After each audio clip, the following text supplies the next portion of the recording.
Hello and Radhe Radhe दोस्तों, welcome back to my YouTube channel. कैसे हो आप सब? अच्छे हैं ना? आई होप आप सब लोग बढ़िया होंगे, मज़े में होंगे। मैं भी अच्छी हूँ। और आज 31 जनवरी है, लास्ट डे है मंथ का, और कल से फरवरी का महीना स्टार्ट हो जाएगा। और अभी सुबह का टाइम है, मैं लगा रही हूँ पूरे घर में झाड़ू। और अभी इन दोनों के स्कूल का टाइम सुबह 10 बजे का है, तो इतनी हड़बड़ाबाजी नहीं होती है काम की। सुबह आराम से काम हो जाते हैं और आराम से उठ भी जाओ। अपने इतनी जल्दी नहीं होती कि 5 बजे ही उठना है, 6 बजे भी उठो तो भी सारे काम हो जाते हैं। और अभी बस मेरा ये पोंछा लगा जा रहा है घर में।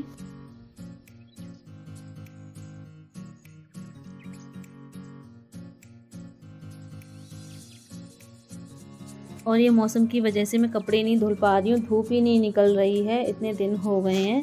और मतलब थोड़े बहुत धुले थे, मतलब जो हम टूर से आए थे वो सारे कपड़े तो फिर भी धुल गए हैं, थोड़े बहुत ही रह गए हैं उनमें। और फिर ये किचन के कर्टेन्स वगैरह हैं, ये भी गंदे हो रहे हैं, और आसन है वो भी गंदे हो रहे हैं, वो भी धुलने हैं। लेकिन वही है कि धूप निकलती नहीं है, फिर इतनी जगह भी नहीं होती कि कहाँ धुल करके डालूँ। धूप निकले तो मैं सारे कपड़े धुलूँ, क्योंकि फिर डेली के भी कपड़े होते हैं।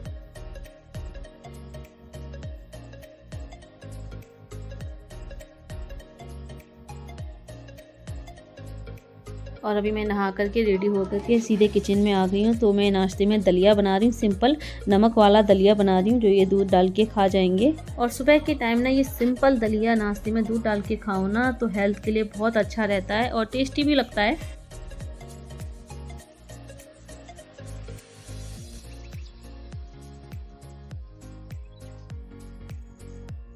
और ये जब तक गैस पे दलिया बना है, मैंने तब तक ये दाल बीन ली है अच्छे से, क्योंकि वैसे तो साफ़ होती है बट फिर भी थोड़े बहुत कंकर होते हैं जो बिल्कुल कभी कभी समझ में भी नहीं आते हैं, बिल्कुल दाल जैसी लगती हैं। तो अच्छे से बीन लिया है मैंने इसे। और ये लहसुन प्याज काट के रख ले रही हूँ दाल फ्राई करने के लिए मैं। और ये जो सिंक है ना, इसकी जाली टूट गई है, तो मुझे बार बार हैंड वॉश करने के लिए या दाल चावल जो भी वॉश करना है उसके लिए मुझे इधर वॉश बेसिन की तरफ जाना पड़ता है। वॉश बेसिन के नीचे नल लगा है, वहाँ से फिर वॉश करके लाती हूँ।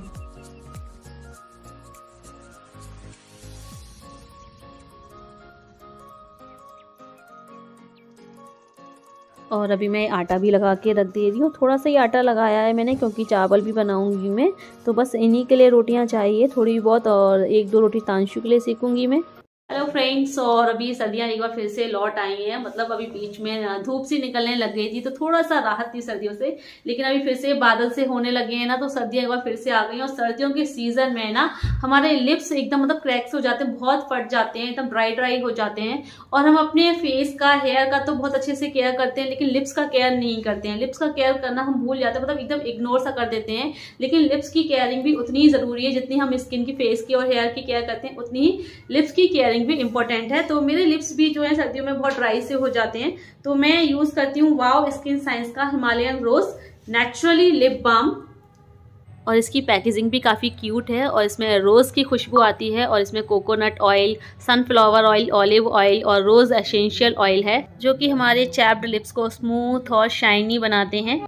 और आपको इसमें से हल्का सा लिप बाम मतलब अपनी फिंगर पे लेना है और उसको लिप्स पे लगाना है, अच्छे से रब करना है, अच्छे से हल्के हाथ से, जब तक कि वो पूरे लिप्स पे अच्छे से ना लग जाए। और आप इसे एक दिन में 2 या 3 बार भी यूज़ कर सकते हो। जब भी आपके लिप्स ड्राई फील हो तब आप इसे यूज़ कर सकते हैं, और इससे आपके लिप्स एकदम सॉफ्ट, स्मूथ और शाइनी हो जाते हैं। और फ्रेंड्स, वाव के प्रोडक्ट्स एकदम नेचुरल होते हैं। इसमें ना तो कोई मिनरल ऑयल है, ना सिलिकॉन है, ना बीस वैक्स है, और डर्मेटोलॉजिकली टेस्टेड है। So if you are interested, link description box में दिया हुआ है, आप चेक कर सकते हैं। हाँ गाइस, वाव के प्रोडक्ट्स बी वाव नेचुरली।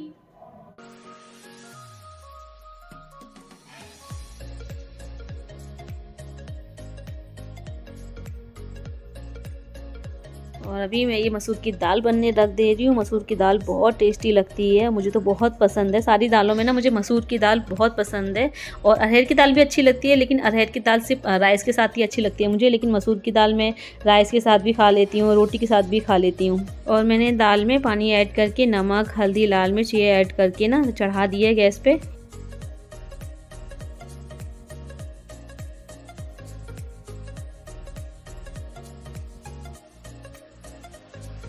और ज़्यादा रोटी सेकनी नहीं है मुझे, सिर्फ 6-7 रोटी सेकनी है, तो फटाफट से सेक करके दाल भी फ्राई कर दे रही हूँ मैं। और चावल भी मैंने साफ़ करके रख दिए हैं।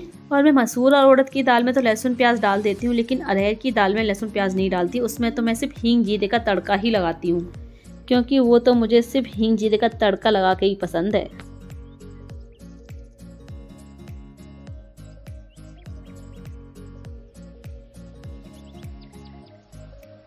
और अभी मैं ये राइस बनने रख दे रही हूँ कुकर में, नमक घी डाल करके, पानी डाल करके। और ये गैस पे मैंने चाय भी बनने रख दी है फ्राई पैन में। और मैं जब किचन में काम करना स्टार्ट करती हूँ ना, तो एक एक करके सारे काम करती चली जाती हूँ। किचन से तभी हटती हूँ जब सारे काम हो जाते हैं।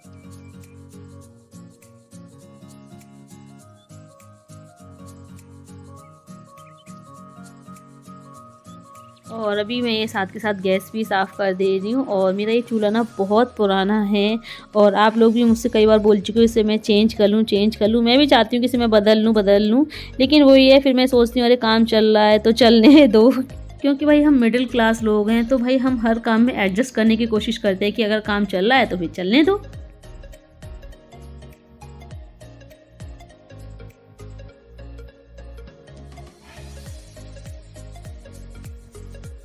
पहले जगाते रहो, सुबह तो जगते नहीं है टाइम से। फिर देखो जल्दी जल्दी कैसे नाश्ता हो रहा है।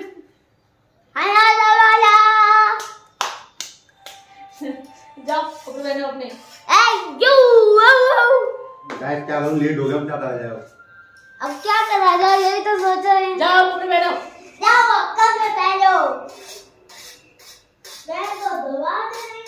लेट हो गया, टाइम उठाता हूं ना, आवाज देती रहती हूँ, उठ जाओ उतना टाइम हो गया, उठते ही नहीं हो। हाँ उठना कहते रहते हो। लाइट चाहिए, गर्म पानी होता है ना।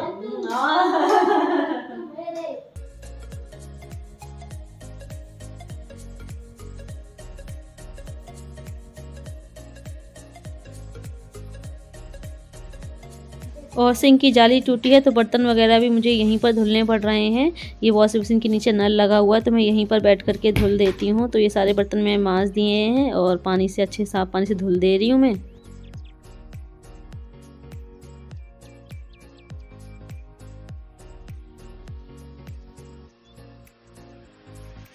और वैसे सिंक में बर्तन आसानी से धुल जाते थे, जल्दी भी धुल जाते थे। अभी यूँ ऐसे बैठकर बर्तन धुलने में टाइम भी लगता है और थोड़ी सी प्रॉब्लम भी होती है, बट क्या करें, जब तक सिंक में दूसरी जाली नहीं लग जाती तब तक तो ऐसे ही धुलने पड़ेंगे। और ये बर्तन सारे धुल गए हैं, तो मैं इकट्ठे करके स्लैब पे रख दे रही हूँ। और फिर अभी मैं ये झाड़ू से साफ़ कर दे रही हूँ, साथ के साथ वाइपर लगा करके पोंछा लगा दूँगी मैं यहाँ पर।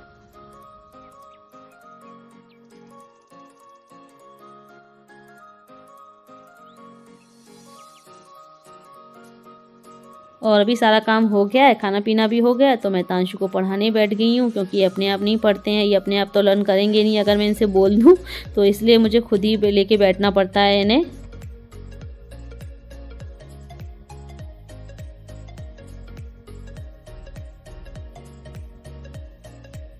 और फ्रेंड्स अभी मैं आप लोगों से बहुत ज़रूरी बात करना चाहती हूँ। एक्चुअली थोड़ा सा कन्फ्यूज़न में हूँ मैं, और सही एडवाइस मुझे लगा आप लोग मुझे दे सकते हो, तो इसलिए मैं आप लोगों से अपनी प्रॉब्लम शेयर करना चाहती हूँ, ताकि आप लोग मुझे सही एडवाइस दें कि मुझे क्या करना चाहिए, क्या नहीं करना चाहिए। एक्चुअली मेरी बहुत सी फ्रेंड्स हैं जो कि मुझे एडवाइस दे रही हैं कि मुझे जॉब नहीं छोड़नी चाहिए थी, और मुझे अब जॉब दोबारा कर लेनी चाहिए। अगर मैंने उस टाइम पे छोड़ दी थी तो कोई बात नहीं, मुझे अब दोबारा से जॉब जो है कर लेनी चाहिए। उसी स्कूल में करना चाहूँ तो उसी स्कूल में कर लूँ, या फिर अगर मैं उसी स्कूल में ना करना चाह रही हूँ, किसी और स्कूल में जो है किसी और स्कूल में ज्वाइन कर लूँ मैं। तो मुझे जो है दोबारा से जॉब करने की एडवाइस दी जा रही है, बट मेरी समझ में नहीं आ रहा कि मैं क्या करूँ, दोबारा से जॉब ज्वाइन करूँ या ना करूँ। क्योंकि अगर दोबारा से जॉब ज्वाइन करती हूँ तो जो अभी तक मैं अपनी फैमिली पर इतना ध्यान दे पा रही थी ससुराल में, वो नहीं दे पाऊँगी फिर मैं। और तांशु पे भी मैं इतना ध्यान नहीं दे पाऊँगी, क्योंकि जॉब करने से फिर मतलब बहुत सारा लोड बढ़ जाता है वर्क का। हाँ अभी मेरे ऊपर वर्क का इतना लोड नहीं है। घर का तो काम अगर आप जॉब कर रहे हो तब भी उतना ही रहता है, जॉब नहीं कर रहे हो तब भी आपके लिए उतना ही काम है ना। और अभी मैं तांशु पे बराबर ध्यान दे पा रही हूँ, उसकी पढ़ाई पे आराम से करवा रही हूँ अभी। हाँ ये है कि घूमने के चक्कर में थोड़ा सा उसकी पढ़ाई का लॉस हो गया, लेकिन हाँ मैं जितने भी दिन ससुराल में रही या मायके में, मैंने इसकी पढ़ाई में कोई डिस्टर्बेंस नहीं होने दिया। इसको मैंने लगातार कंटिन्यूसली पढ़ाया है, और अभी मैं इसको मतलब पढ़ाने के लिए पूरा टाइम निकाल लेती हूँ, इसके साथ खेलने का, पढ़ाने का सबका टाइम निकाल लेती हूँ। और अपनी ससुराल की फैमिली पर भी ध्यान दे लेती हूँ, जब भी वहाँ मेरी ज़रूरत होती है तो मैं वहाँ पहुँच जाती हूँ। लेकिन अगर जॉब करने लगी तो मेरे लिए ये पॉसिबल नहीं हो पाएगा, जॉब करने से फ़ायदे भी हैं। अगर जॉब करने से ये नुकसान है कि मैं बेटे को ध्यान नहीं दे पाऊंगी, बेटे पर, और ससुराल पे ध्यान नहीं दे पाऊंगी। तो जॉब करने से अगर ये नुकसान है तो एक फ़ायदा, जॉब करने से ये भी फ़ायदा है कि फाइनेंशियल हेल्प भी मिलती है। और मतलब हाँ, मेरे लिए भी अच्छा है कि मुझे एक वो मिल जाता है, मतलब एक कंपनी मिल जाती है, मतलब एक माइंड आपका फ्रेश रहता है। जब आप कहीं जॉब करते हो, आप वहाँ जाते हो, 4 लोगों से मिलते हो, 4 लोगों से मिलते हो तो 4 तरीके की बातें होती है, तो आपका माइंड भी ना एकदम फ्रेश रहता है। तो बस अभी यही थोड़ा सा कन्फ्यूज़न चल रहा है मेरे माइंड में, जिसमें आप लोग मेरी हेल्प कर सकते हो। तो प्लीज़ मुझे सही एडवाइस दीजिए, मुझे जॉब करनी चाहिए या नहीं करनी चाहिए। फिलहाल अभी मैं आप लोगों से विदा ले लेती हूँ, लेकिन जाने से पहले वीडियो को लाइक ज़रूर कीजिएगा, और जो न्यू है चैनल को सब्सक्राइब करें। जल्दी मिलते हैं आप लोगों से फिर एक नए अच्छे से ब्लॉग के साथ। Bye, see you, take care.